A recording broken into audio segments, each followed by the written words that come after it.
అమ్మవారు కనుబొమలు ఇలా ముడేస్తుందిట. ఎందుకు ముడియడం? రెండు కారణముల చేత ముడివెయ్యాలి. ఒకటి, ఆలోచన తట్టకపోతే కనుబొమలు ముడిపడతాయి. రెండు, కోపం వస్తే కనుబొమలు ముడిపడతాయి.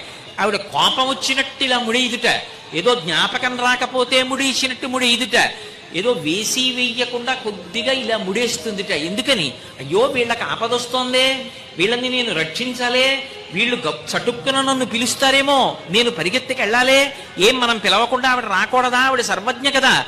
అంటే మనకి బుద్ధి ఇచ్చిందిగా, మనం పిలవాలిగా, పిలిస్తేగా పరిగెత్తుకు రావాలి. పిల్లవాడైనా జారి పడిపోతున్నప్పుడు అమ్మా అని అరిస్తే కదా వంట చేసుకుంటున్న అమ్మ చటుక్కున పరిగెత్తుకెడుతుంది.